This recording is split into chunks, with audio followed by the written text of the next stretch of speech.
Bonjour tout le monde, j'espère que vous allez bien. Aujourd'hui, on se retrouve dans un nouvel épisode de Our Vision Talks, c'est le numéro. 9. Et aujourd'hui, nous allons parler de. L'implication coach-coaché. Ouais. Avant tout, comment tu vas? Ça va très bien et toi? Ouais, ça va, t'as passé une bonne semaine? Ma foi, ouais, ça va. On a continué un peu les projets. Je pense que si vous me suivez, vous savez de quoi je parle. Fin de semaine un peu déroutante. J'ai fini aux urgences hier à cause de mon oreille infectée. Oh là là. Si je dis des bêtises, c'est peut-être que je suis encore un peu Sous défoncé, médicaments. mais non, non, ça va très bien et toi? Eh ben écoute, ouais, ça va, je passe une bonne semaine, plutôt cool. Ouais. Petit disclaimer pour le sujet du jour, à savoir la relation coach-coaché et puis même l'implication coach-coaché. Je m'y colle. Ouais. Du coup, on va parler d'un sujet. Je pense que c'est l'un des sujets qu'on a le plus sensible à traiter, malgré que la Ouais, parce prise de qu'il masse nous, c'était lourd quand même. ouais, il nous touche directement, donc Ouais. ouais. Ça réfère directement à notre métier, on va dire, parce que bah, on travaille forcément avec des personnes qui sont en face de nous. On ne cible personne, encore une fois. On va aborder des cas, des expériences qu'on a pu avoir dans notre vie de coach. Et je pourrais aussi parler de mes expériences Ouais, en carrément. tant que coaché. Donc voilà, soyez indulgents avec ce qu'on va dire. C'est notre manière de voir les choses, notre manière de travailler. Donc encore une fois, prenez ça avec toute la bienveillance dont vous pouvez faire preuve. Et puis, au mieux, vous adhérez à notre façon de voir. Au pire des cas, vous adhérez pas. Et j'ai envie de vous dire, il y a des coachs partout en France, même dans le monde. Donc voilà, il en faut pour tous les goûts. Donc n'hésitez pas à soit du coup voir comme nous et puis avancer avec nous, ou alors bah, écoutez, diverger et puis c'est pas très grave en soi. Mm. Donc voilà, je pense que avant de commencer à parler de choses sérieuses et anecdotes, je pense que le mieux c'est de parler un petit peu du coup de nos parcours. À savoir que Valentin, il a un petit parcours atypique quand même. Mais je suis atypique. Ah, ok. Tu peux nous en parler un petit peu de ton parcours atypique? Bah moi, avant d'être coach dans le body, j'ai été coach de plein de choses à proprement parler. J'ai pu être coach de foot, coach de volley aussi beaucoup, parce que c'était une grande partie de ma vie et du coup j'ai commencé par là aussi. Donc voilà, pas mal de diplômes dans le volley. Et puis j'ai aussi fini par être du coup coach dans une asso, que ce soit pour de la remise en forme, des cours de step, cours co, de manière générale. Ok, trop bien. Et t'as fait ça pendant combien de temps? J'ai commencé à coacher au volley, j'avais 17 ans. Ok, Donc voilà, une bonne expérience de bénévole et j'ai commencé à coacher en asso, enfin coacher c'est un grand mot, à être éducateur en asso parce que c'est le terme, à l'âge de mes 21 ans. pour revenir au volet, t'étais aussi joueur? J'étais aussi joueur, ouais. T'étais capitaine? Alors pas dans toutes les équipes dans lesquelles j'ai été parce qu'il y a des niveaux dans lesquels bah, du coup j'étais jeune et tout, etc. Donc fallait. Souvent, c'est quelqu'un qui a de l'expérience, etc. Mais ouais, dans la majorité des équipes dans lesquelles j'ai pu jouer, j'avais soit un énorme rôle parce que bah, j'ai plutôt une âme de leader et du Ok, coup, je cheffais un peu le truc. Sur les temps morts et tout, etc. La prise de parole et les conseils aussi parce que j'étais aussi celui qui avait le plus d'années ok, de pratique. Mais ouais, de manière générale, j'avais un peu ce rôle-là, quoi. ok. En tant que coaché, du coup, si on parle du coup en tant que coaché, parce que là, du coup, c'est ton parcours de coach, euh, donc tu pratiques officiellement depuis combien de temps et t'es coaché depuis combien de temps? Le body. Ouais, Bah, je pense que mes expériences avant. Non, c'était pas vraiment du body, je pense que c'était juste genre une prise de masse saine comme ça, faite ok, sur le plus ou moins long terme. Après, ça a été du power, donc c'était pas vraiment enfin, c'était pas du tout du body. Donc, ouais, ça fait depuis juin 2023. ok. Et ok, est-ce que tu peux nous dire si t'as vraiment été impliqué ou est-ce que t'as failli à des missions depuis le départ? Je pense que la mission principale, j'y ai pas failli parce que je suis Mm, monté sur scène et c'était l'objectif qu'on s'était fixé. ouais. Après, il y a des choses qui prennent plus ou moins de temps. Mon implication, elle a pu fluctuer aussi en fonction de la période avec laquelle je devais, comment dire, avec la période avec laquelle je devais vivre, quoi, entre guillemets. Ok, Parce qu'il y a toujours des variations de mood ou alors des variations de situation, ouais, etc., qui font que bah, ton implication ou alors bah, enfin, t'as des circonstances atténuantes. ok, Donc mon implication, elle a toujours été de 100%, mais elle aurait pu être de 120 ou de 150 par moment, et aujourd'hui elle est de 200 en tout cas. ok, ça marche. Ok, et qu'est-ce que du coup t'aurais pu faire de mieux selon toi pour ça? Puis faire de mieux, je pense faire on va dire, ouais, peut-être all-in Tôt? bien plus tôt, ouais. Ok. Après, c'est dans le développement aussi. C'est avec Mm. les années, avec les aléas aussi que tu évolues et puis tu prends connaissance de certaines choses. Après, c'est vrai qu'on peut vite se dire j'aurais dû faire ça plus tôt, mais je pense que justement y arriver step by step, c'est, je pense, la plus belle des choses qui puisse arriver, quoi. Ouais, mais après, je pense que mon parcours n'a pas été le plus catastrophique. Enfin, mon application a toujours été genre la plus importante possible. Oui, Mais je pense que si j'avais pas eu aussi ces petits bugs de temps en temps, enfin, j'aurais pas eu toutes ces remises en question après derrière qui font qu'aujourd'hui je suis moi, tu vois. ok. Le processus. Pour ma part, du coup, je suis coach depuis 3 ans. 3 ans. Ouais, J'aurais pensé plus. 3 ans officiellement. Après, j'ai fait une année en tant qu'alternant à Oui. RBC. Donc voilà. Donc depuis 3 ans, et voilà, j'ai toujours du coup évolué dans le côté body, bien évidemment du fitness au body. J'ai pas toujours fait que ça, et je coach du coup du lifestyle et du suivi compétition avec le temps, quoi. Plus ça va, plus on a une répartition 50-50. Moi, ça se voit. Voilà. En tant que coaché, moi j'ai été coaché par pas mal de coachs.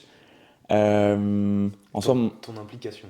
mon implication en soi, elle a toujours été, j'ai envie de te dire, en fait, j'ai toujours eu une bonne intention, mais c'est juste que les consignes, tu vois, j'avais pas forcément tout le recul que j'ai aujourd'hui pour me dire qu'à l'époque, je devais faire ça, et j'ai pas eu, tu sais, les consignes qui me disaient, bon, j'attends ça de ta part, j'attends ça, ça, ça, et il faut que tout ça soit carré pour ton bilan, et comme ça, du coup, on sera serein vis-à-vis de ta progression. Ouais, manque de précision au départ. Ouais, beaucoup. Et ça, que ce soit sur mes débuts, donc mes premiers coachings, ou alors mes récents coachings, tu vois. Là, il n'y a qu'avec AG où vraiment je suis cadré à 100% et je sais ce que je dois faire et comment je dois le faire. Hmm.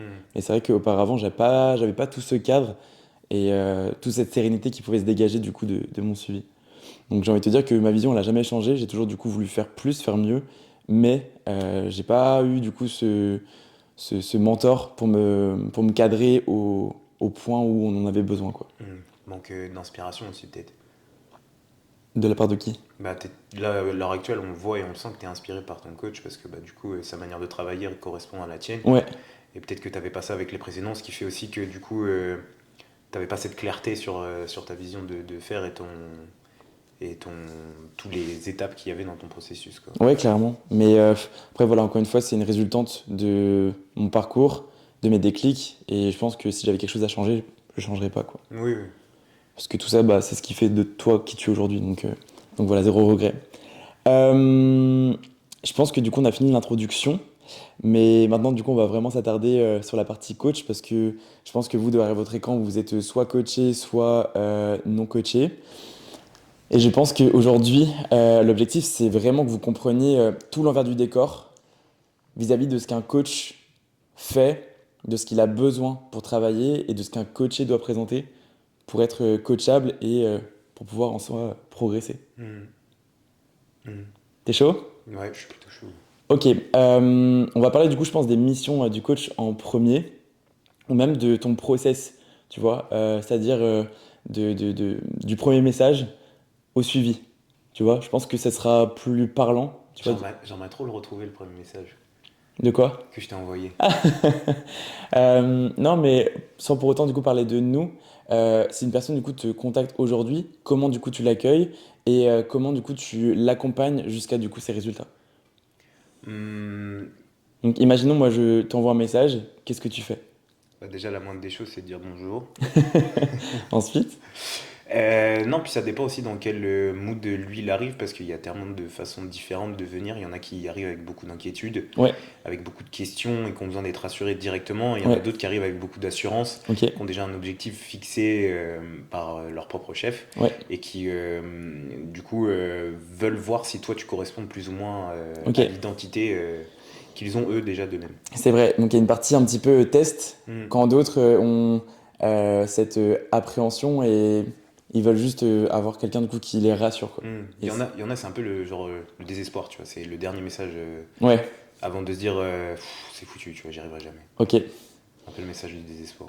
Donc imaginons tu as l'un ou l'autre de ces profils qui te contactent, qu'est-ce que tu fais du coup? Bah, ça dépend de quelle manière, encore une fois, il vient m'aborder, mais je pense que la première prise de contact est la chose la plus importante qu'il y a en début de suivi. Ok, C'est vraiment de paraître le plus professionnel possible, mais en même temps le plus abordable, on va ouais. dire. De pas mettre de barrière, pas mettre de froid, mais en restant professionnel. Je sais pas si c'est clair ce que je dis, il y a un entre-deux à avoir, mais il faut que la personne puisse s'identifier à toi, qu'il sente que bah, du coup tu es accueilli et que genre, t'es disponible pour répondre à ses questions et que par la suite tu vas pouvoir évoluer avec lui de manière saine sans mettre directement genre, du robotique. Je sais pas si c'est Ouais. clair.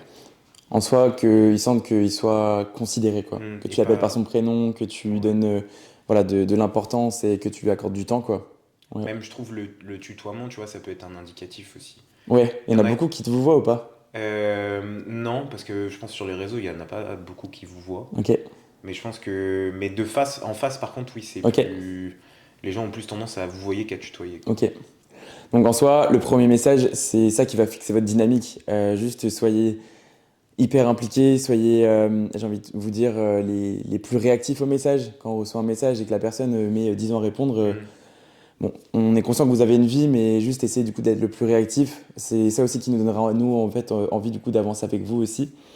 Donc un maximum d'entrain, un maximum du coup de réactivité, de dynamisme et de positivité.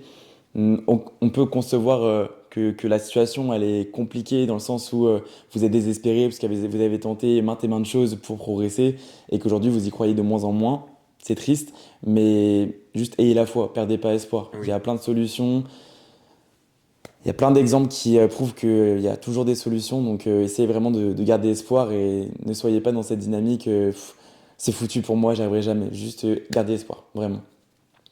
Donc en soi, t'envoies le message, ensuite un petit appel. Ouais, un petit appel.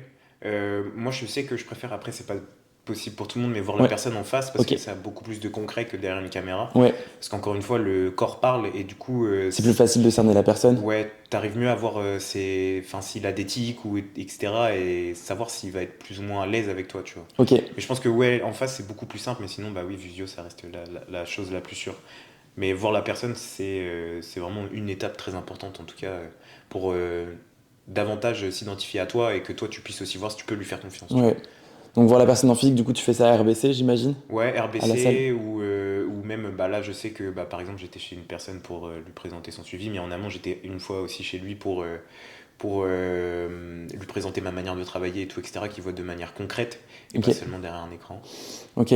Bon après il y a soit rencontrer la personne en face, donc à la salle ou dans des Mhm. lieux professionnels, soit vous faites une visio, on fait une visio avec la personne. Je sais que pour ma part, il y a très peu de visio qui se passent. Les gens ils sont plus à l'aise au téléphone qu'en visio, j'ai remarqué. Et après, bah, pour le téléphone, quoi, le côté le plus simple, le plus pratique. Euh, mais c'est vrai que le côté présentiel, quand tu vois la personne, bah, tu arrives à cerner Mhm. quelle est sa dynamique, quelle est son intention, est-ce qu'elle regarde ses pieds ou est-ce qu'elle te regarde dans les yeux. Euh, voilà, on n'est pas là pour intimider, mais c'est vrai que bah, l'impression, la personne qu'on a en face de nous, on sait directement si le suivi peut fonctionner ou est-ce que ce sera plus compliqué. Oui, puis même encore une fois, je pense que lui enfin, ça peut rassurer la Ouais, personne du moins de te voir en physique, de voir. Parce que sur des photos, on peut vite paraître genre impressionnant, hyper ouais, dur ou se donner une image, tu vois, ouais, inconsciemment même. Alors qu'en face, on peut être beaucoup plus accueillant, beaucoup plus genre moins introverti et pouvoir mettre à l'aise la personne directement pour qu'elle ouais, démarre son suivi dans les meilleures conditions. ouais. Donc on rencontre la personne, si ça match, hop, on fait le suivi avec toute la présentation, on lui envoie du coup le lien et ensuite le suivi démarre. Ouais. T'es ok avec ça? Ouais, je suis ok avec ça, ouais. Dans ce suivi, tes attentes sont lesquelles? Bah, déjà de la transparence. Ouais, Le premier point, c'est la communication. ok, De la transparence, soyez le plus transparent et clair possible avec votre coach. Si vous êtes le plus précis possible, que ce soit sur les données de tracking, ouais, sur vos sensations à l'entraînement et tout, etc. Mais aussi dans les événements sans être trop, si vous n'avez pas envie, trop rentre dedans, on va dire, dans tout ce qui peut vous arriver pardon, dans votre vie. Ça va aider votre coach à soit vous rassurer, ajuster le plan et aussi vous donner un certain confort psychologique, ouais, mental et vous accompagner au mieux, quoi. ouais. Donc la transparence. Est-ce que c'est arrivé du coup quelqu'un qui n'était pas transparent avec toi et que tu as cerné qu'il y avait un souci et il n'a pas osé te le dire? L'exemple le plus commun, je pense que ce sera avec les cheat meals, tu sais, les écarts, les Ouais, fameux cheat meals. C'est-à-dire quand il y a des événements sociaux, ben, on se fait un petit plaisir et directement le poids derrière, ben, il augmente considérablement. La personne ne nous le dit pas, nous on le devine de nous-mêmes. Pareil, c'est des trainings qui sont manqués. Tu vois que le tableur il n'est pas inscrit, il n'est pas ça, complété. ça, ça, ouais, les trainings manqués, on a plus de mal à me le dire Ouais, que les cheat meals. ok. Parce que je sensibilise beaucoup aussi à la flexibilité avec les miens, tu vois. Je Ouais, leur dis beaucoup que c'est pas parce que vous avez une diète et que vous avez un total macro et calorique dans votre journée que vous n'avez pas des petits plaisirs ou que bah, sur une journée, si vous pouvez pas compter, c'est pas grave, tu vois. Donc je sensibilise vachement à ça pour qu'ils déculpabilisent aussi très très vite sur le sujet ok, en faisant quand même attention à ce que ce soit pas la porte ouverte à tout, tu vois. ouais, Mais du coup, ils ont plus de mal à me dire qu'ils ont loupé un training parce que j'ai l'impression que pour eux, je vais leur taper sur les doigts ou ok. j'en sais rien, tu vois. Mais ouais, ils ont plus de mal à me dire ça. Donc soyez transparent parce que si vous ne jouez pas franc jeu avec nous, nous on peut le voir, on va forcément se poser des questions, on va peut-être remettre en question une certaine implication, alors qu'au final il n'y a pas besoin d'avoir autant de questionnements à se poser. Il faut que les choses soient les plus simples, les plus limpides et les plus claires possibles. Ça sera simple pour vous comme pour nous. Voilà, les choses doivent être les plus simples possibles. On a un plan, tu as suivi le plan, oui, t'as pas suivi le plan, non. Terminé. C'est aussi simple que ça. Et au pire des cas, voilà, s'il y a un plan qui n'est pas suivi, on trouvera toujours les mots pour. Mm. On va pas vous faire déculpabiliser, parce qu'en soi, ne pas suivre le plan, c'est quelque chose qui ne nous aidera pas à progresser, mais en soi, on va plutôt vous responsabiliser Oui. sur la cause à l'effet. Tu as fait un écart, le poids qui monte, ok, on ne peut pas prétendre à avoir un poids qui chute avec un écart. C'est tout. C'est aussi simple que ça. Donc, essayez d'être les plus communicants et par là les plus transparents possible. Ouais. Et on parle du coup de communication, mais la régularité. Oui, être le plus constant possible. Ok, tu demandes combien toi de messages environ dans la semaine? Combien de messages? Ouais, Déjà, je demande un message après chaque séance pour savoir comment est-ce que ça s'est passé. ok, Donc, indépendamment du nombre de séances qu'il y a dans la semaine, donc minimum 5 tu vois. ok, Et je demande aussi un message qui résume un peu sa semaine, ok, comment ça s'est passé d'un point de vue psychologique, ouais, professionnel aussi, parce que ça peut ok, m'intéresser le contexte professionnel dans lequel il évolue, s'il y a plus ou moins des tensions, plus ou moins une santé mentale engagée, comment est-ce qu'il s'en est sorti aussi avec ses calories, tout ça, est-ce qu'il a faim et tout, etc. Enfin, un bilan ok, complet de sa semaine pour savoir un peu tout ce qui s'est passé et pouvoir avoir aussi, du coup, des, des armes en plus pour lui faire un bon bilan, quoi, un meilleur feedback. ok. Vous avez un maximum d'interactions à avoir avec votre coach. Si vous êtes avancé, ça ne vous permet pas d'être moins communicant. Plus vous communiquez, plus vous pourrez avoir d'ajustements, de considération. On en parlera tout à l'heure, mais on ne peut pas se plaindre d'une non-communication si vous n'êtes pas vous-même acteur de la communication. Mm. C'est 50-50, on en parlera juste après. Donc ouais, tu l'as dit, il y a un nombre de séances du coup à respecter. Si la personne du coup te fait un retour par séance, imagine tu en as 4 dans la semaine, ça te fait déjà 4 moyens de communiquer. Nous plus le nôtre, qui est principalement du coup le bilan qu'on Mm. envoie, ça fait donc un cinquième moyen, cinquième fréquence, donc une cinquième fois qu'on va communiquer avec vous. Et il se peut que le dimanche, il y ait un deuxième récap à faire, ça fait au moins 6, tu vois. Donc c'est pas mal du tout. Ça fait quasiment un jour sur deux. Donc c'est à chaque fois un moyen, un moment où vous êtes proche de votre coach pour dire ce qu'il en est et surtout ne pas attendre les moments de bilan pour pointer quelque chose qui ne va Mm. pas ou quelque chose qui s'est mal passé. S'il y a besoin d'un ajustement assez rapidement, bah, vous le dites et puis votre coach est censé être libre, disponible pour soit vous appeler, soit adapter dans l'instant parce que la communication était bonne et, euh, et voilà, avancer, mais avec quelque chose de simple, clair et sain surtout quoi.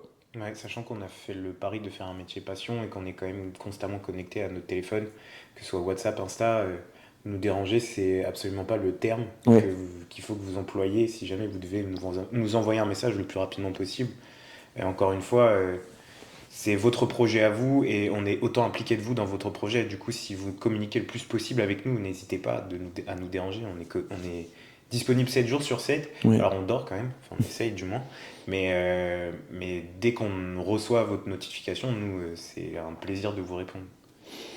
C'est commun ça. Tu sais, une personne qui n'a pas envie de te déranger. Hmm. T'as déjà eu cette remarque? Beaucoup, ouais. Euh, mais même quand, tu sais, moi j'avais cette double casquette où j'étais encore coach au volet et tout, etc. Et que du coup j'avais aussi mon activité de coach à côté. Mhm. Il y en a beaucoup qui me disaient ah bah là tu vas en déplacement avec ton équipe parce qu'on partait quand même assez loin dans la Bretagne. Des fois j'avais quand même des 6 heures de route aller-retour à faire, tu vois. Ok, Et on me disait non je vais pas te déranger là parce que bah, t'es avec les gars et tout et du coup tu dois coacher. Je fais mais tu sais, enfin je suis quand même disponible pour toi, tu vois, tu vas faire ta séance. C'est dans un coin de ma tête que tu vas ouais. t'entraîner aujourd'hui. Donc bien sûr que oui, si t'as une question. Alors je vais pas répondre quand je suis au volant parce que sinon c'est perte de permis. Mais je serai disponible pour toi quand je suis arrivé pour Ouais, répondre, tu vois, indépendamment du temps que j'ai à t'accorder sur le moment-là je serai quand même toujours disponible pour t'apporter le plus de précision possible. Comprenez-le, c'est hyper important et on peut paraître parfois concentré dans un projet et à fond dans un projet. C'est pas pour autant qu'on oublie notre mission principale qui est celle de coacher et de vous coacher. Le à côté, c'est du plus. Notre mission principale, notre métier, c'est coach. Donc être disponible pour vous et vous apporter un maximum de confort. Je sais que pour pas mal d'élèves, quand j'ai pas de nouvelles, je m'inquiète. Tu vois? Et C'est quand, compréhensible. ouais, et quand je le dis, ils me disent tous non et tout, tu me dis ça juste pour vendre, pour me sensibiliser, pour m'appâter, etc. Mais clairement pas, c'est un métier passion, tu vois. Et c'est à ça que je ressens que j'aime ce que je fais. Toi, ça t'arrive ou pas? Je m'inquiète quand j'ai pas de nouvelles des personnes que j'ai en suivi, tu vois. Ouais. Mais, je sais qu'une fois que j'ai fini ma journée de taf, vu que j'ai pas autant de coachés que toi, je peux pas. Mhm. Tu sais, il y en a, ils te disent souvent pas de nouvelles, bonnes nouvelles.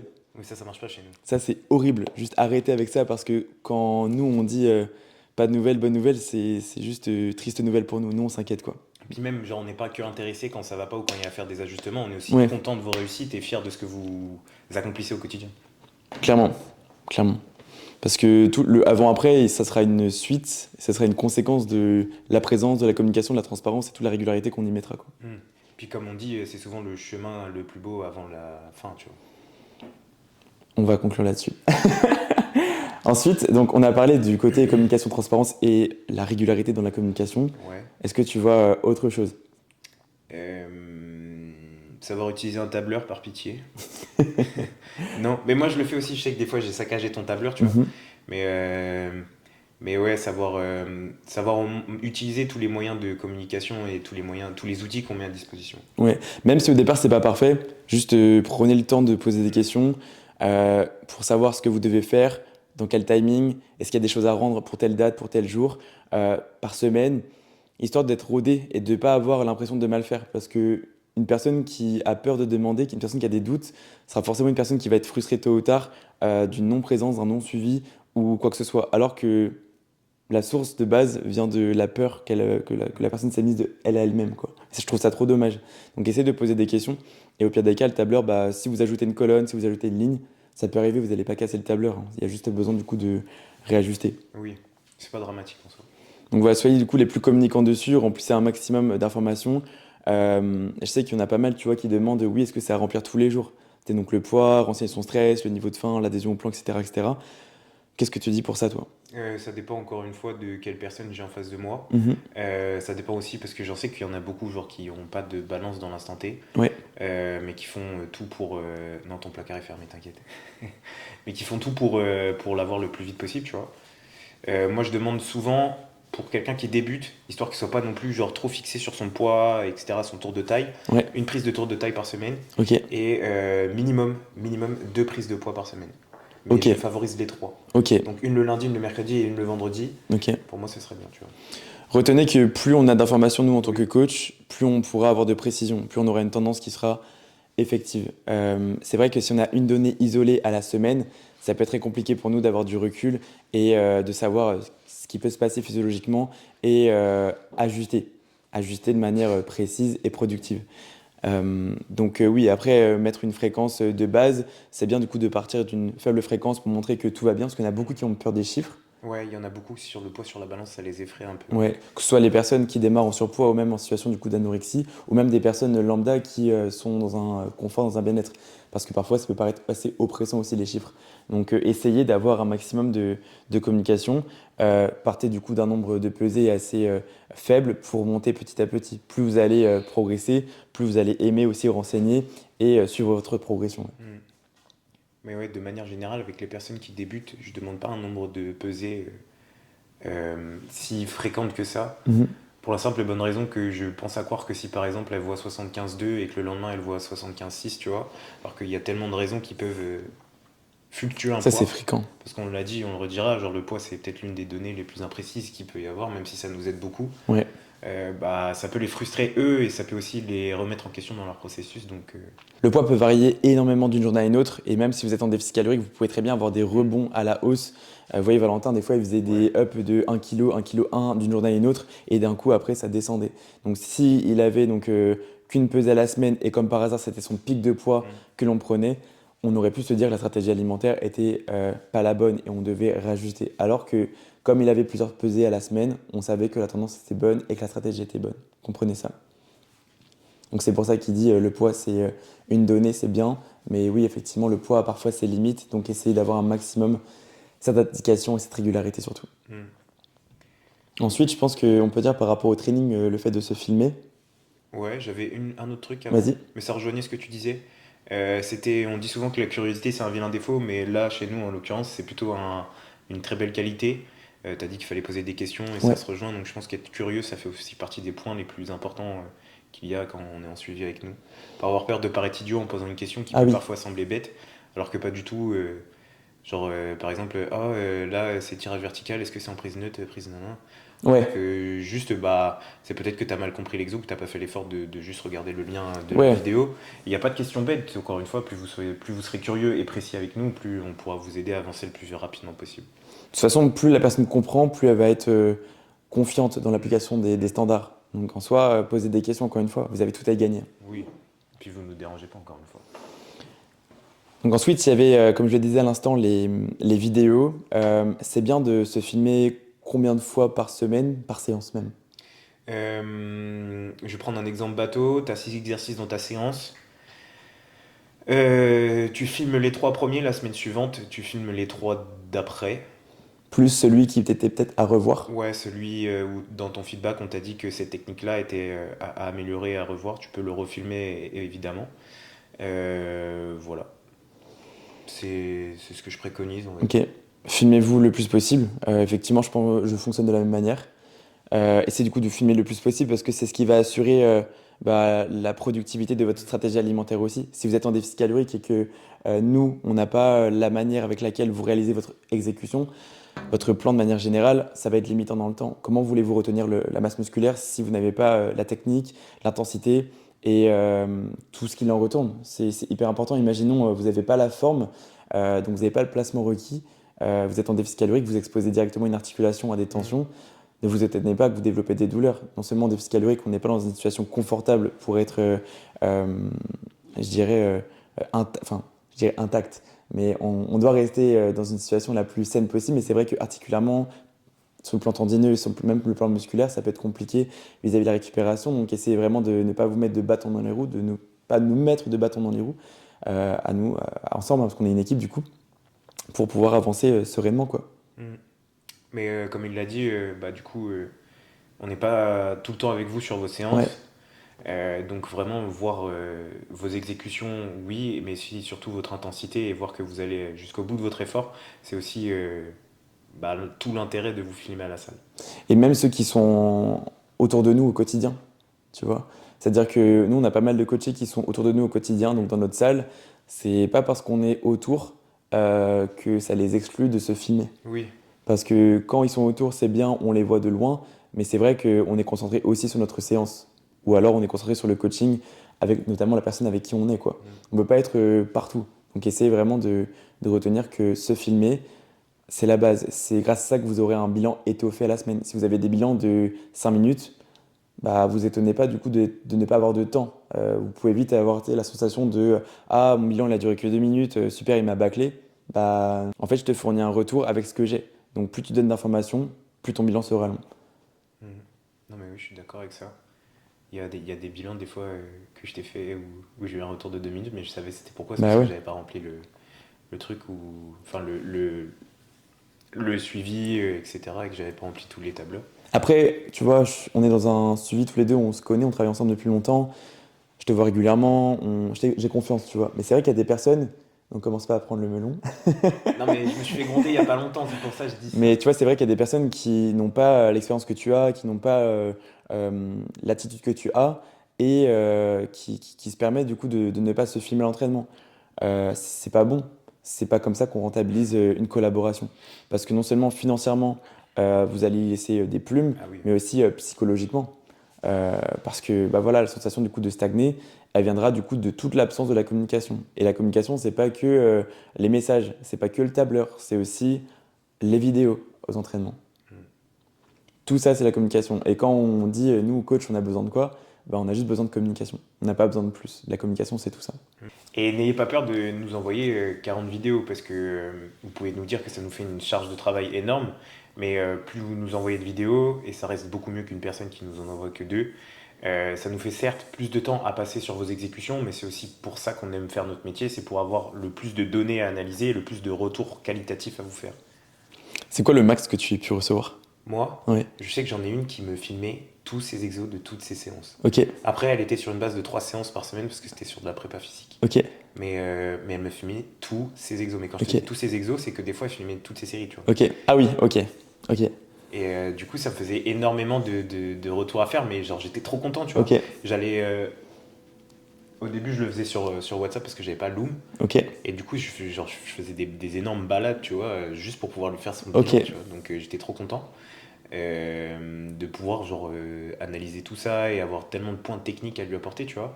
Et au final, c'est peut-être celle qui a progressé le plus vite, tu vois, sur ses exécutions, tu vois. Ah oui. Parce que Oui. je donne souvent l'exemple du tirage vertical. Il y en a beaucoup qui font du tirage vertical pour les trapèzes, genre d'une manière tellement affreuse, tu vois. Mhm. Et elle, c'était peut-être l'exo qui lui posait le plus de problèmes. Ok. Et elle l'a compris, mais d'une rapidité sur tous les mouvements de tirage. Genre, la différence entre tirer pour développer ses dorsaux et tirer pour développer ses trapèzes, elle est quand même significative. Ouais. Et c'est un coup de main à prendre. Et elle, genre, elle l'a chopé en une vitesse, genre grand V, tu vois. Et j'étais Ouais. trop content de ça, tu vois. Après, il y a des fast learners. Ouais, mais je pense qu'elle en fait partie. Mais je pense que ça a aussi beaucoup aidé le fait que je puisse lui proposer autant de points techniques. Oui, oui, carrément. Bah, c'est sûr que grâce à tes indications, elle a sûrement du coup compris. Mais c'est vrai qu'il y a des personnes qui ont besoin de plus de temps du coup pour comprendre. Moi, je crois que c'était 44 vidéos que j'ai reçues. 44 Ouais. C'est pas mal quand pour même. une semaine? Ouais, pour une semaine. Bah, c'est largement plus que la moyenne des vidéos Oui, que tu oui. peux recevoir, je pense. J'ai reçu ça là récemment. Mais en soi, nous, on est friands de ça. Mm. C'est grâce à ça qu'on va pouvoir vous présenter un maximum d'indications, de précision et d'amélioration pour la suite. Parce que c'est vrai que bah, sur l'ensemble des exécutions que vous avez à réaliser dans la semaine, c'est obligé qu'il y en a quelques-unes qui commencent à être compliquées dans le temps au vu de la surcharge progressive qui s'affirme. Ou quand bien même vous ne performez pas en surchargeant parce que vous êtes en cut et vous devez retenir les charges que vous avez, tôt ou tard, votre corps va fatiguer, donc c'est normal que vous ayez des compensations. Donc essayez vraiment de comprendre qu'il n'y a pas un bon ou un mauvais timing pour filmer. Plus vous filmez et ça régulièrement, plus ça vous sera profitable à vous comme à nous. Par rapport du coup à ton fonctionnement, je sais qu'il y a des coachs qui, tu sais, dès qu'ils reçoivent euh, une session, une journée de training avec les retours qui vont avec, les vidéos et tout ce qui s'ensuit, tu sais, il y a des coachs qui, eux, font un retour à la journée.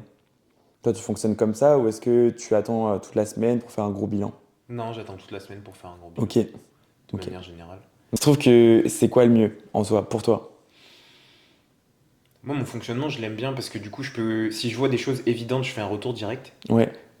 sur WhatsApp et tout, Mhm. etc. Parce que j'ai dit que j'étais disponible et je le suis réellement.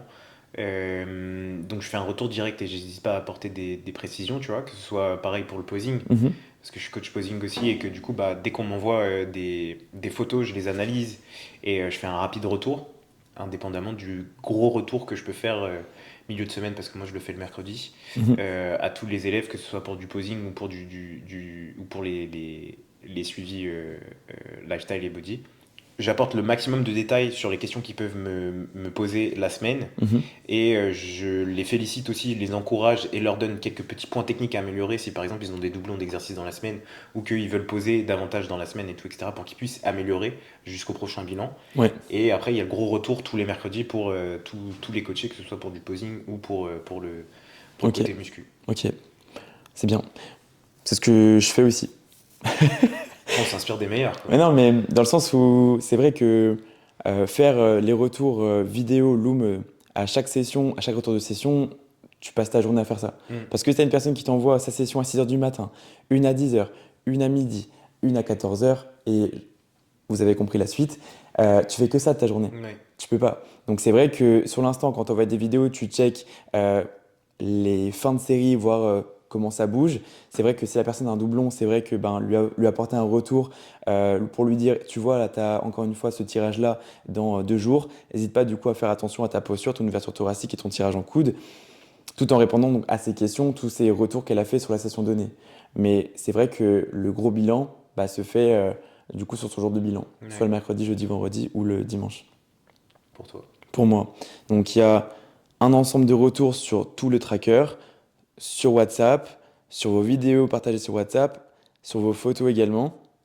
Et le dimanche, il y a un deuxième bilan plus type officieux, avec le fait de s'assurer que tout va bien, que la semaine s'est bien passée. Mm. Voilà. Donc comme ça, tu doubles un maximum du coup ta communication. Oui, et puis ça permet aussi d'avoir le plus de contact possible avec la personne Ouais. qui, que tu accompagnes. Comme ça, vous envoyez tous vos retours par séance sur WhatsApp. Imaginons que vous avez 5 séances, vous envoyez 5 retours par semaine avec vos vidéos. Moi, je vous envoie donc un bilan officiel dans la semaine. Donc ça nous fait déjà 6 moments pour communiquer. Et il y a également un autre moment, plus particulièrement donc le dimanche, pour communiquer. Donc ça fait quasiment 7 sur 7. Sur les sensations de la semaine notamment, non? Hein? Sur les sensations de la semaine notamment. Exact. Comme ça, ben, tu as un suivi à distance, certes, mais la personne ne sent jamais la distance. Mm. Et c'est souvent qu'on nous dira ce qu'on te dira aussi. Mais il y a aussi des gens qui ont besoin de plus d'indépendance et qui ont besoin aussi de plus de distance et qui n'ont pas besoin de coach dans leurs pattes aussi. Ouais, c'est ça. Et tu peux pas être sur leur dos avec ces personnes-là parce qu'elles vont vite fuir. Donc, il faut vraiment s'adapter à elles. Mais tu sens directement en tant que coach qui sait ce qu'il fait, qui a peut-être du mal à se faire confiance pour le faire. Et tu seras peut-être plus attentif à des personnes qui auront ce besoin, non pas parce que elles ont confiance en elles, mais plutôt parce qu'elles manquent de confiance en elles pour être certaines que ce qu'ils font, c'est bien, quoi. Il y a des personnes qui agissent, ce qu'elles font, c'est très bien, mais elles en doutent tellement qu'au final, elles s'auto-sabotent. Donc nous, on est juste là pour leur dire, écoute, juste fais-toi confiance, fais, et au pire des cas, bah, ça passe pas, bah, on apprendra, on avancera, quoi. Mais voilà, on est plus sur le dos des personnes, effectivement, qui en ont besoin au début, jusqu'à ce qu'elles prennent un petit peu plus leur indépendance, et qu'après, elles puissent se souffler aussi, parce que nous avoir H24 sur le dos, ça peut être Ouais, compliqué. ça peut être étouffant. Mais voilà, pour revenir au point où il y a des personnes qui sont indépendantes, c'est vrai. Par contre, on le verra plus tard dans ce podcast, je pense, mais il faut absolument pas que vous fassiez cavalier seul, quoi. Le plus grand fléau, c'est ça. Après, je pense qu'il y a des personnes, tu sais, ils sont tellement obtus qu'ils ont besoin de, par eux-mêmes, voir, se mettre dans une situation d'échec, tu vois, pour comprendre que peut-être la personne en face d'eux avait raison. Malgré le suivi, Ouais, c'est-à-dire elle a les consignes que tu leur donnes et elle tente, elle, quelque chose de leur côté pour non. enfin se rendre compte. Ou alors elles suivent les indications que tu as données, tu vois, mais elles modifient un ou deux paramètres. Ok. Et en se disant que c'est mieux pour elles et tout, etc. Parce Mhm. que je sais pas par quelle magie, elles pensent que du coup les indications que toi t'as données c'était peut-être pas Ok. les bonnes pour elles. Et que du coup elles ont besoin de se planter, tu vois, d'être confrontées à Ok. l'échec pour réaliser que la bonne manière de faire c'était peut-être celle que tu avais proposée au Ouais, début. c'est trop dommage ça. Mais je pense que le mieux, c'est de se concerter, quoi. Mais est-ce que eux se concerteront? Parce que toi, je pense que enfin, du coup, tu le vois, tu vois. Si elles le filment et tout, etc., tu peux faire des retours. Mais il y a Ouais, des fois, il y a des gens du coup qui filment pas, par exemple, un exercice et qui ouais. préfèrent la faire de cette manière-là, avec ce tempo, avec ce réglage de machine, on va dire. Avec ce recrutement et pas un autre. Ouais, en se disant peut-être que pas une question d'ego, cette charge-là, je vais la faire, tu vois, mais que Ok. du coup, bah, fuck top tout et du coup, bah, l'exercice est mal exécuté malgré que la charge soit soulevée. Et je sais plus ce que je voulais dire. Bah, non, je vois où est-ce que tu veux en venir. Dans le sens où elles font un petit peu cavalier seul et elles osent des choses seules jusqu'à se rendre compte que le Mm. coach et les consignes de base étaient bonnes. Ouais, je vois. Après, comment s'en rendre compte? Ben, j'ai envie de te dire, sur le tableur, tu le vois. Quand tu as un recrutement en quadriceps, que tu vois des fentes bulgares exécutées à 120, t'es sûr et certain que c'est pas du quadriceps, hein, c'est plus Mm. du fessier. Ouais, c'est plus difficile. Donc, tu essaies du coup de déduire les choses par A plus B, mais c'est vrai que pour nous, c'est inconfortable. Se dire que le plan est exécuté d'une manière qui n'est pas la bonne, ça va juste être prenant sur le plan psychologique. Donc, les choses sont simples. Juste suivez le plan, communiquez. Encore une fois, du coup, c'est de la transparence. À vous d'être aligné aussi avec ce que vous faites. À vous de reconnaître ce qu'il est fait et comment c'est fait par rapport à comment c'est demandé pour enfin prétendre à progresser dans la même longueur d'onde, quoi. Mm. Mais la pire chose, c'est de faire cavalier seul. Je pense aussi, de toute façon, autant ne pas prendre un coach si jamais vous voulez faire cavalier seul.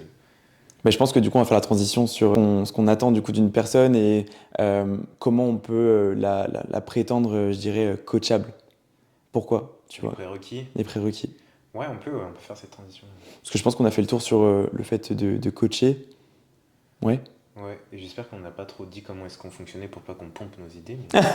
Bon, en soi, j'espère que tout le monde travaille comme ça ou peut-être que les gens en feront plus. Après, on a abordé ce qu'on faisait et comment on le faisait, mais dans les grandes lignes. Si jamais ça vous intéresse de savoir comment on travaille, n'hésitez pas du coup à nous poser des questions. C'est vrai qu'on pourrait y répondre lors de la prochaine FAQ, donc dans 2 épisodes. Ouais, donc pas celui d'après, mais celui d'après. Ouais, c'est ça. Donc n'hésitez pas à nous poser des questions. On refera le format qu'on a fait à l'épisode numéro 5. Ouais, c'est ça. Et également, bah, voilà, si vous êtes intéressé par un suivi, n'hésitez pas du coup à nous poser des questions directement sur Instagram ou sur nos réseaux, quels qu'ils soient. Ou ma boîte aux lettres. Ok, donc qu'est-ce qui fait qu'une personne est coachable? Enfin, pour toi, qu'est-ce qui définit une personne qui est coachable? Une personne qui est coachable, déjà, c'est quelqu'un qui arrive avec une problématique définie, Mhm. ou qui est sur le point d'être définie, parce que Ok, des fois, elle ne sait pas où est-ce qu'elle en est, ou alors une chose peut en amener une autre, ok, ou en cacher une autre. Donc avec une problématique définie, et avec la volonté réelle de vouloir la changer, ou de vouloir atteindre cet objectif. ok. J'ajouterais juste la notion de stabilité. Ouais, de stabilité émotionnelle aussi, et peut-être financière. Financière, émotionnelle, personnelle, Ouais, bon, ça va avec le le côté émotionnel. émotionnel et Enfin, une santé mentale, quoi. ouais, tout un statut de départ, un bagage de départ où vous êtes prêt. N'attendez pas tout du coach.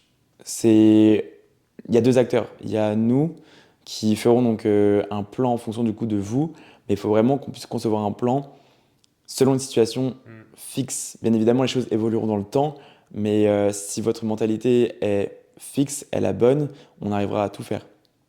Vous partez forcément d'un point de départ, et dites-vous que entre ce point de départ et ce point d'arrivée, le chemin sera tellement, enfin, long de un, mais il demandera aussi beaucoup d'ajustements, et vous aurez du coup plusieurs étapes à traverser, que ce soit dans le plan, dans votre manière de vous entraîner, dans votre manière d'aborder une diète, et forcément tout ça vous fera grandir. Vous aurez aussi peut-être des changements de statut, que ce soit professionnel ou personnel, qui vous forcera du coup à ajuster d'une manière ou d'une autre votre façon d'aborder votre suivi.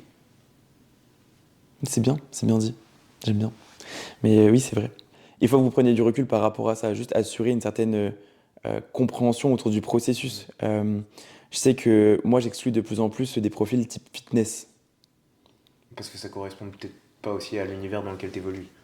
Parce que les gens, j'ai remarqué qu'il y a une population qui n'est pas prête à s'entraîner dur, Ouais, à se faire mal. Et encore se faire mal, on s'entend. qui refuse le fait du coup de s'entraîner dur. Moi, je sais que la pire expérience que j'ai pu avoir avec ça, j'étais en coaching à RBC avec une de mes clientes sur un hack squat, et je sais que quand j'étais en alternance, j'aimais beaucoup tester mes clients, tu vois. Et il y en a une, elle me demandait du coup un suivi, elle me demandait du coup le physique de l'été, bien galbé, bien sec, etc. Euh, et en fait, je faisais donc avec elle donc ces séries de hacks, je la poussais, et dès que ça faisait mal, dès que ça brûlait, elle me dit aïe aïe aïe, j'ai mal, j'ai mal. Et du coup, toi en tant que coach, quand tu es sur place, on te dit aïe aïe aïe, j'ai mal, tu paniques. Ouais, tu penses à la blessure. Je pense à la blessure, tu penses à un inconfort articulaire. Du coup, ben, moi je panique, je dis qu'est-ce qu'il y a, qu'est-ce qu'il y a. Du coup, j'arrête le hack, je la mets en sécurité et tout. Elle me dit ah, bah ça brûle et tout. Du coup, je dis bah ça brûle où? Articulairement ou musculairement? Elle me fait bah là. Donc elle me dit les quads. Et du coup, je dis bah c'est normal, il faut y aller là. C'est juste maintenant, tu vois, que ça commence à être intéressant. Et elle me dit ah non, non, mais j'aime pas ça. Et du coup, pire phrase que je lui ai dit, mais t'es pas faite pour ça. Ouais. T'avais pré-shot la suite, je pense. Hein? T'avais pré-shot la suite. Bah en fait, c'est-à-dire que dire à une personne qu'elle va y arriver, si sa mentalité n'est pas la bonne, flemme. Je peux pas en fait, juste parce qu'il y a une question de conscience. Hmm. C'est comme essayer de faire voir un aveugle, quoi, ça marche pas. Exactement. Après, une personne peut évoluer d'un jour à un autre par rapport à un déclic. J'espère vraiment que quand je lui dis ça, ça lui a fait un déclic et qu'elle s'est bougée. Je ne souhaite pas du mal, mais c'est vrai que sur le moment, nous, en tant que coach, devoir dire ça à une personne qui prête un objectif, ben, c'est loin d'être plaisant, quoi.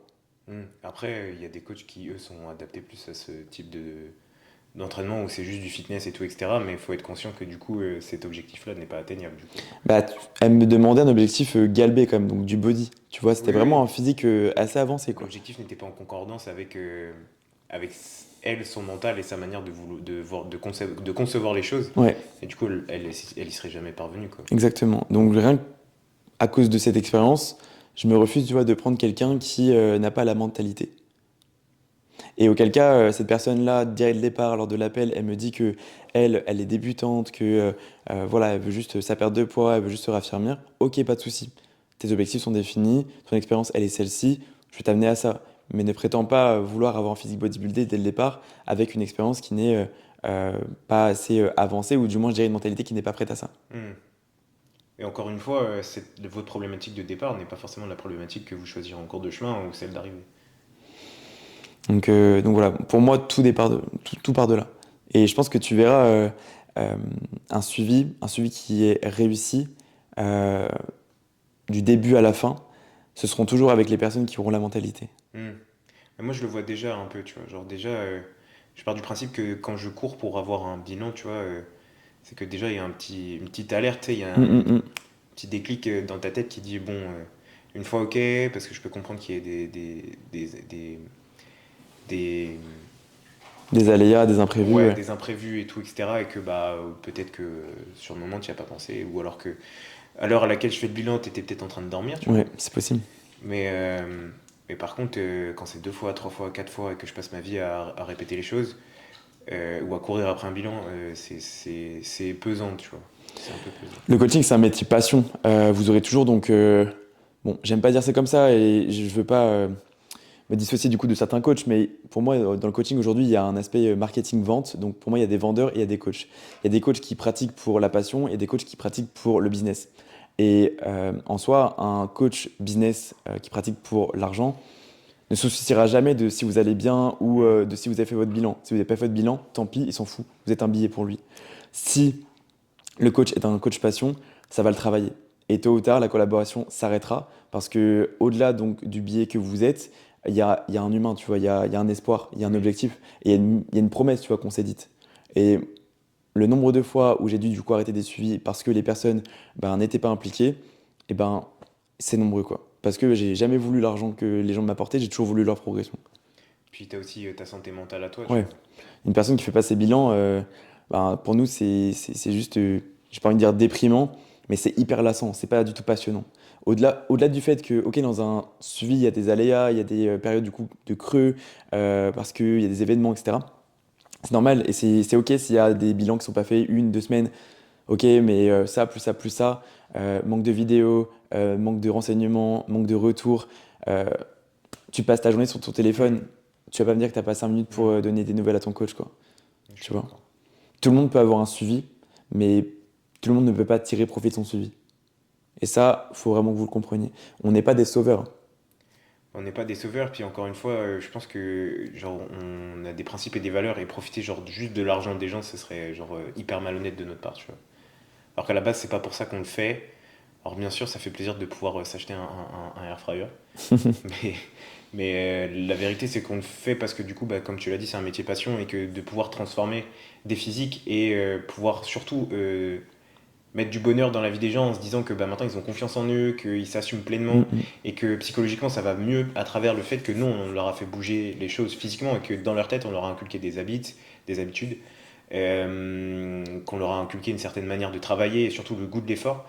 Bah, c'est pour ça qu'on bosse en fait et c'est pas pour avoir une somme d'argent qui tombe chaque mois.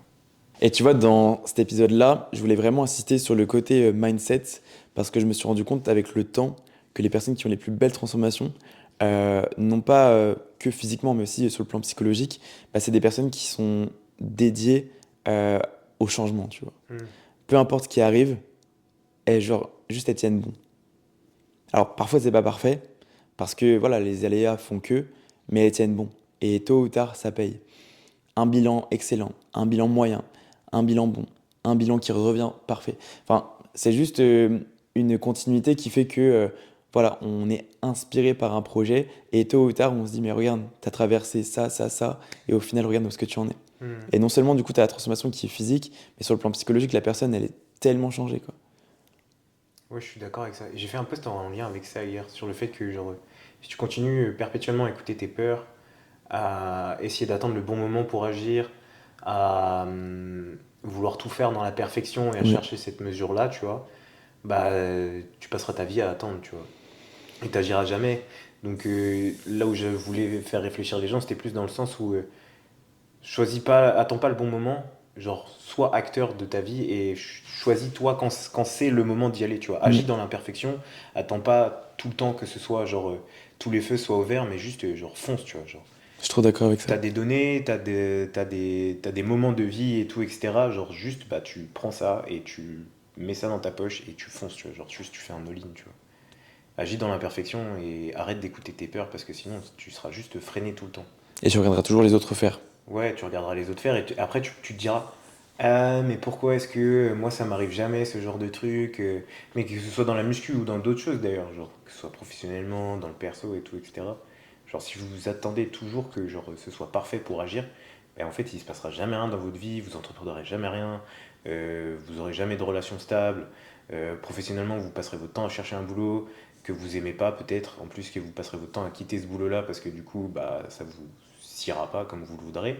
Et au Euh, final, le problème, c'est pas forcément le boulot, c'est juste la personne qui est un petit peu perdue, quoi. ouais, ouais, c'est juste nous le problème à la base des choses. Moi, si je prends mon exemple, tu vois, là, il y a pas très longtemps, du coup, j'ai pris ce virage-là dans le posing, tu vois.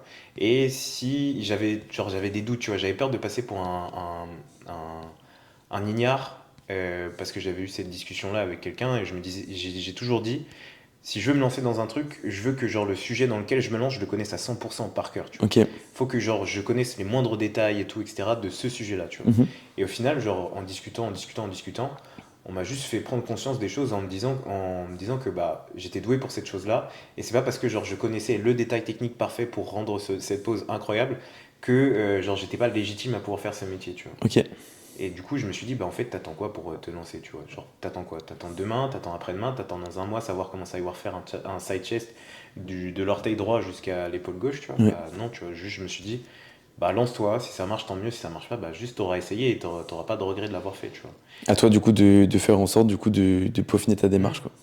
Et justement, c'est en faisant, en corrigeant des gens et en me corrigeant moi-même que du coup, je sais quel side chest va à quelqu'un, quelle pose est la plus enfin, si mieux à cette personne-là, quel profil faut qu'il utilise, quel placement de pied faut qu'il ait, quelle activation faut qu'il ait. Enfin, c'est juste en corrigeant les gens qu'aujourd'hui, genre, je me dis, j'ai fait le bon choix, tu vois. Ok. On te souhaite le meilleur. Merci, c'est gentil. Et merci à la personne qui m'a fait ouvrir les yeux. Mais je suis d'accord avec ça. Et imaginons la personne. Enfin, moi, je vais pas citer les personnes que j'ai en suivi là, mais j'aime trop travailler avec des personnes qui ont des réelles complications au quotidien, quoi. Hmm. Tu sais, c'est les Avec. personnes qui sentent vraiment, elles ont un bagage, vraiment, Ouais. elles en bavent dans leur vie. Et les pauvres, hein, vraiment, j'ai envie de dire, voilà, enfin, c'est vraiment pas gai du tout ce qui leur arrive. Et vraiment, j'ai de la peine pour eux. Mais ils sont là vraiment à se battre, quoi. Et vraiment, ils ont la dalle. Ils sont vraiment, Hmm. ils sont en vie, quoi. Et en fait, c'est les personnes-là qui ont les progressions les plus folles, quoi. Parce que les personnes, elles ont, j'ai pas envie de dire qu'elles ont rien à perdre, mais elles ont juste la mentalité, en fait, où elles sont seules, tu vois. Et si quelqu'un peut les faire progresser, c'est elles-mêmes. Bah, c'est eux contre le reste du monde, en Ouais, soi. il y a le plan, c'est bien, on est là en tant que coach, c'est très bien, mais elles savent que le plan est une chose, elles savent que le coach est une chose, mais c'est pas nous qui allons les sauver, c'est elles qui sont responsables de leur Hmm. progression. Là, j'en ai Et un, il a perdu un membre de sa famille, le mec, il est encore là, quoi. Tu sais, il s'est pas dit j'ai besoin d'une pause. Le gars, c'est juste un charbonneur, tu vois. Chacun réagit à sa manière à des événements donc hmm. tragiques Tout à fait, ouais. voilà, il y a des degrés d'événements qui sont différents. Chacun sa sensibilité, mais voilà, juste l'acte est là, quoi. Juste, il y a un décès, le mec, il est toujours là, il s'est pas posé de questions par rapport du coup à son évolution, il se donne toujours les moyens pour rendre fier la personne qui nous a quittés, qui l'a quitté, et juste, bah, dans quelques mois, il pourra dire à la personne qui nous a quittés en mode, bah regarde ce que je suis devenu, je te rends fier, tu vois. Hmm. Je suis d'accord avec ça. De manière générale, j'ai tendance à croire que c'est les personnes qui ont le bagage émotionnel ou le bagage tout court le plus lourd Ouais. qui s'entraînent le plus dur, qui se donnent le plus à fond et qui, de manière générale, dans la vie, réussissent le mieux, tu vois. Après, ça veut pas dire que il faut avoir un bagage émotionnel lourd. Non. C'est pas parce que du coup tu es élevé dans une famille aisée, que tout va bien, que tes parents sont ensemble depuis 40 ans, que ça veut dire que tu as une progression qui sera nulle. Ça veut rien dire. Ça veut juste dire qu'il y a il y a des personnes qui ont tout appris à l'école la plus dure, c'est-à-dire la vie. Mm. Et il y a des personnes qui auront un apprentissage un peu plus lent.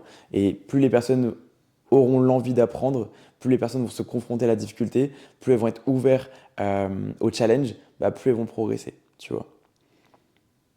Et au-delà, tu vois, des personnes qui ont un bagage lourd, je trouve que ce qui est hyper impressionnant, c'est les personnes, tu sais, qui sont en perte de poids, mais vraiment des Ouais, très très très grosses pertes très de haut poids à niveau. réaliser. Et c'est vrai que ça, sur le plan émotionnel, c'est très difficile. Mais quand tu les vois, du coup, tu sais, se confronter à l'intensité, et c'est juste hyper inspirant. Parce que Mm. même si son poids bah, chute, mais des fois remonte, ben, pour elles, c'est vraiment des épreuves. Et elles se disent, ben, je vais jamais arriver. Et en fait, quand tu les vois se donner à l'entraînement, ben, tu sais très bien que la personne ne lâchera pas parce que l'entraînement, elle l'a maîtrisé. Mais oui, je suis d'accord Et tu avec sais que toi. sa mentalité, elle est la bonne maintenant. Et je montrais ça à mon coach tout à l'heure d'ailleurs. Deux. Je montrais une des transos que tu avais fait avec une personne qui a perdu beaucoup de poids. Qui 50 kilos ou 25? 50. Ok. Du coup, je disais, comme quoi, genre, il y avait genre, des personnes qui genre, ne lâchaient jamais rien, tu vois. Genre. Peu importe genre, le point de départ, ils avaient tellement cette dalle-là Ouais. que ils ont juste jamais abandonné, ils ont juste fait confiance. Alors que c'est quelque chose de pas facile, tu vois. Ton point de départ, il est tellement genre haut. Mm. Et, euh, et avoir cette envie-là et cette continuité tout au long, et cette régularité surtout, tout au long du suivi jusqu'à arriver, après on n'est jamais toujours satisfait parce que le sport fait que, Ouais. mais On veut toujours avoir ce plus. chemin-là, ce parcours, c'est vraiment l'une des choses pour nous en tant que coach qui est la plus belle, tu vois. Et pourtant, la personne du coup que tu mentionnes, elle a vraiment pas eu un parcours facile, quoi. Mm. Et ça de A à Z, hein. Faut pas croire qu'au début c'est très dur, après c'est très simple, hein. Au début c'est très dur, mais après c'est très dur aussi. Mm. C'est juste que la différence, c'est qu'au départ on n'est pas prêt à souffrir, on n'est pas prêt à se confronter à la difficulté, mais après on a un mental qui y croit, on a un mental qui euh, comprend que malgré l'aléa, en fait, on est capable de le surmonter et pas de lâcher à la première occasion. Et c'est de là en fait que les résultats sont continus. Comprenez-le. Plus vous avez une mentalité qui est prête, peu importe d'où vous êtes issu, plus vous aurez des résultats incroyables. Donc si vous avez une mentalité de zinzin, bah juste démarchez-nous quoi. Venez avec nous. La propagande. C'est du démarchage podcast. Je te jure. Non mais pas du tout. Mais voilà, je veux pas que tu vois certains de mes clients qui démarrent et qui ont une approche qui est un petit peu plus douce pour l'instant se sentent un petit peu mises de côté. C'est pas Non, ça du tout. l'idée. C'est vrai. En fait, ce qu'il faut comprendre, c'est que si vous avez une approche qui est plus fitness, donc perdre du poids, vous devez quand même avoir une mentalité, mais elle sera pas, elle sera exigeante, c'est-à-dire qu'il y aura des hauts, il y aura des bas, et vous allez apprendre à un rythme, je dirais, Ouais, plus doux. Ouais. plus doux. Et c'est vrai qu'une approche bodybuilding nécessite vraiment une mentalité beaucoup plus dure, parce que c'est le bodybuilding, c'est l'échec musculaire, et c'est très très difficile à comprendre. Moi, j'ai mis, je vais pas dire 3 ans, mais je pense 2 bonnes années du coup à réellement comprendre de quoi j'étais capable. Alors au départ, je pensais que j'étais à l'échec, et je trouvais que je m'entraînais dur, mais au fur et à mesure, j'ai pris confiance en moi et puis j'ai touché des charges de plus en plus lourdes. Et ce qui fait qu'aujourd'hui, vraiment, je suis sur des charges qui, à mes yeux, sont lourdes. Pour moi, pour mes capacités, sont lourdes. Et c'est des charges qui m'apportent non seulement sur le plan psychologique, mais aussi sur le plan physique. Mm. Donc peu importe votre projet, juste ayez la mentalité, ayez donc l'envie de vous confronter à la difficulté. Restez aligné par rapport à vos projets. Si c'est du fitness, c'est du fitness, c'est du bodybuilding. Mais juste comprenez les attentes de la pratique. Fitness, c'est plus accessible. Bodybuilding, c'est très dur. Et c'est pas pour rien qu'il y a des personnes qui abandonnent et qui stagnent dans les deux domaines, mais plus couramment dans le bodybuilding. Mm. Et de toute façon, dans tous les cas, peu importe l'option que vous avez choisie, ou peu importe votre contexte à vous, si vous partez du principe que vous donnez 100% de ce que vous êtes capable de donner sur les jours d'entraînement, ça marchera toujours. C'est une belle journée. C'est une journée réussie. Ouais. On a coché les cases. Je pense qu'on a fait le tour par rapport à ça. C'était vraiment du coup un point d'honneur que je voulais mettre en avant dans ce podcast. Prod. Mais pour moi, c'est important. Tu as la mentalité, tu réussiras, tu n'as pas la mentalité. Juste, commence pas parce que tu sais très bien que tu vas arrêter dans quelques semaines. C'est vrai, hein. Non, C'est mais oui, je triste, suis mais c'est vrai. totalement d'accord, mais dans le body ou dans les autres choses de la vie, si t'as la mentalité et que t'as l'envie de réussir, tu trouveras les moyens de le faire. Je vous arrête juste 30 petites secondes. Si jamais vous sentez une ellipse dans ce podcast, c'est tout à fait normal. Nous avons abordé un sujet que nous estimons qu'il n'a pas sa place avec le sujet du jour, qui n'a pas tout simplement de lien, mais que nous aborderons dans l'épisode 11. On va pas spoiler le sujet maintenant et je vous laisse avec la suite du podcast. Nous, on sait ce qu'on a à faire, on comprend la problématique, on sait, on a l'expérience. Du côté coaché, Comme on l'a dit, la plus grande transparence possible. ouais, La plus grande curiosité aussi, ne pas ok, avoir peur de poser des questions. ok, Quant à la suite du plan par rapport à une potentielle augmentation de calories ou une potentielle baisse, ouais, comment est-ce qu'on voit les choses, même si on a une vision claire sur J plus je sais pas combien, mais encore une fois, il y a tellement d'aléas sur le chemin ouais, que des ajustements, on sera confronté à en faire ouais, assez régulièrement, tu ouais, vois. D'autant plus avec des profils assez atypiques. ouais. Donc voilà, mais d'un point de vue du coaché, ouais, beaucoup de curiosité, beaucoup de questionnement aussi, beaucoup de transparence et de clarté. Ne Mhm. pas hésiter à raconter ses doutes, ses problèmes, Ok. comment est-ce qu'elle se sent et tout. Et même si c'est genre du daily, quoi, si c'est du jour par jour, il n'y a pas de souci. Ayez l'envie de faire confiance. Peut-être que les personnes ne se font elles-mêmes pas confiance et ont du mal à faire confiance. Et malgré ça, elles te voient comme un sauveur. Mais du coup, c'est une vraie question, ça, je pense qu'on pourrait aborder. C'est est-ce que tu penses que si t'as pas confiance en toi, tu peux faire confiance à quelqu'un? Difficilement. Ouais. Parce que du coup, ça Difficilement. rejoint un peu la problématique, tu vois. Bien sûr. Mais en soi, les personnes que moi j'ai eues, hein, attention, hein, les Hmm. personnes que moi j'ai eues en suivi, qui étaient vraiment motivées, qui faisaient leur bilan, qui communiquaient régulièrement, qui étaient impliquées vraiment, vraiment qui étaient impliquées, je me répète, mais c'est hyper important de l'implication, qui a vraiment envie d'en sortir, elle a toujours réussi. Toujours. Et une personne qui a des TCA et qui fait les choses à moitié de son côté, en mode ok, bah du coup j'ai pris un coach, maintenant du coup j'ai le plan et c'est bon, je vais m'en sortir, ça n'a jamais marché. Et ça marchera jamais. Hmm. Ça marchera jamais. Et après, ils vont te dire oui, bah, le coach il m'a mis sur des taux caloriques bas, il a fait ci, il a fait ça, mais toi, qu'est-ce que tu as fait de ton côté? Est-ce que tu as suivi ne serait-ce qu'une journée, ou peut-être une semaine, peut-être 2 semaines ton plan? Est-ce que tu m'as fait un bilan, ou peut-être deux, ou peut-être sur un mois? Est-ce que tu m'en as fait? Tu vois ce que je veux dire? Qu'est-ce que tu fais par rapport à ce que le coach fait? Est-ce que tu es plus dans une logique d'assistanat, ou est-ce que tu es dans une logique de collaboration? Hmm. Tu vois? Ça, c'est marrant, tu vois, parce que c'est toujours ceux qui en font le moins qui se plaignent. Alors après, on blâme personne, enfin. Non, non, du tout, non. On est là pour vous réveiller aussi, parce que c'est bien du coup de constater des soucis, c'est bien de, de, de conscientiser une problématique, mais juste réveillez-vous, parce que le coach ne pourra rien pour vous si vous ne vous réveillez pas vous-même en fait. Faut avoir déjà l'envie de changer à la base.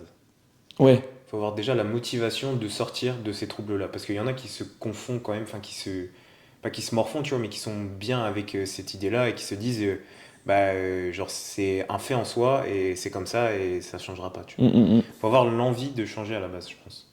Enfin, c'est pas je pense, j'en suis persuadé. Et la problématique aujourd'hui n'est pas une problématique qui durera dans le temps forcément. Ça dépend encore une fois du coup du contexte, du parcours, des Hmm. expériences et du fond du souci. Mais un souci peut être réglé. Il peut être réglé. Après, c'est une question du coup de volonté et d'acceptation, quoi. Parce qu'il y a beaucoup, tu vois, qui sont touchés par ça et qui n'acceptent pas la difficulté. Oui, En mode, non, moi, j'ai pas le droit d'échouer, j'ai pas le droit du coup de ressentir ça, j'ai pas le droit de faillir à cette mission, alors que du coup, ils se mettent dans un déni, tu vois. oui. Et l'acceptation de l'échec, c'est aussi un sujet sur lequel on pourrait blablater, je pense, pendant Mm, des heures. mm, mm.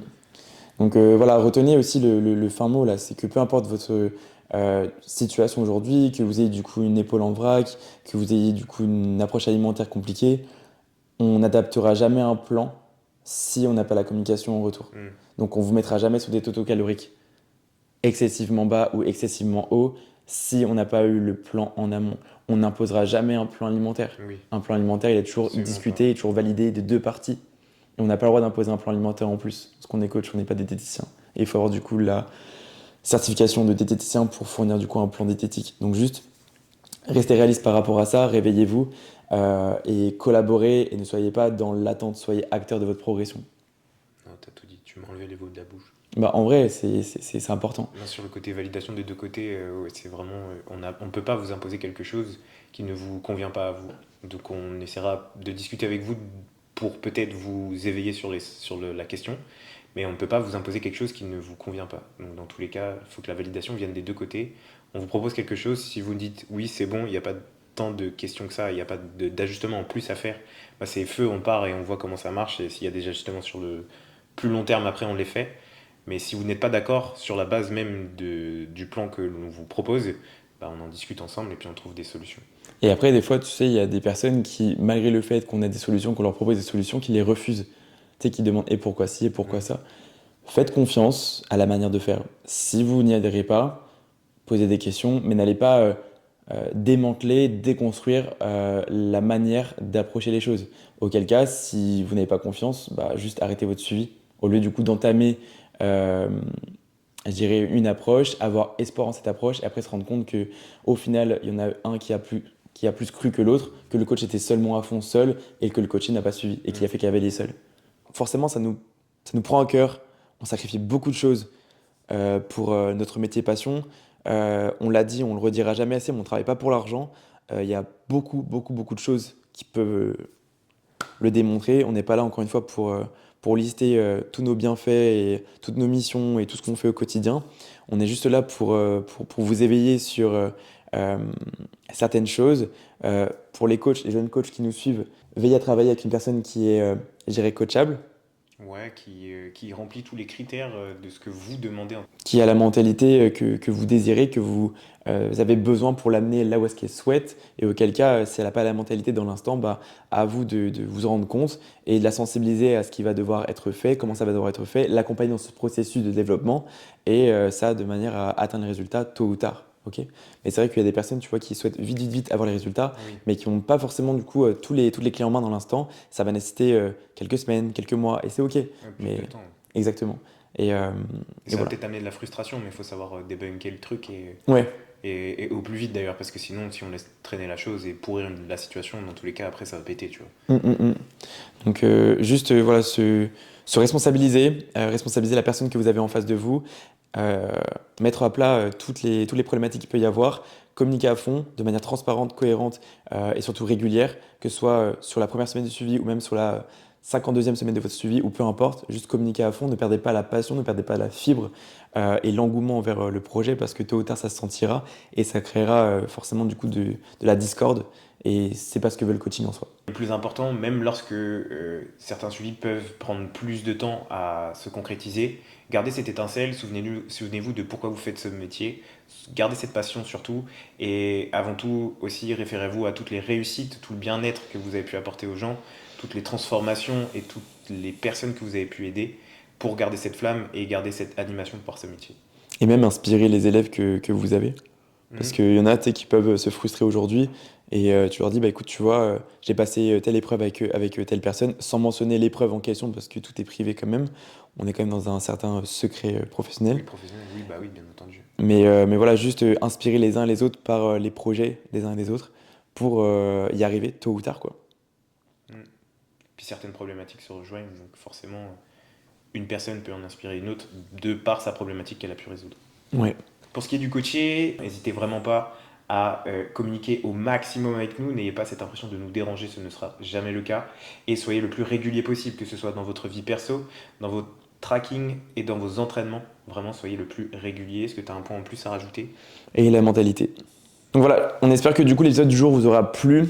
On a abordé beaucoup de choses. En soi, les choses sont très simples. Nos manières de faire sont les nôtres. Si ça plaît, tant mieux. Si ça plaît pas, bah écoutez, il y a plein de coachs en France ou même dans le monde. Donc n'hésitez pas du coup à vous identifier au coach qui vous plaît le plus par sa vision. On n'est pas là pour dire que notre manière de faire est la meilleure. On a juste confiance en ce qu'on fait. On a le résultat que l'on a avec les gens qui ont travaillé et qui ont travaillé avec nous pour ça, qui nous ont considérés. Et tout autant que nous, on les a considérés pour adapter leur suivi à l'instant où c'était nécessaire. Donc voilà, si vous, de votre côté, vous avez la mentalité de faire plus, de faire mieux chaque jour et de vraiment vous impliquer, vous réussirez avec nous ou avec un autre coach, vous réussirez. Ok? Faites les choses bien et restez inspiré par vous-même. Voilà, c'était Val et Val. Prenez soin de vous, prenez soin de vos progressions et on se retrouve à très vite.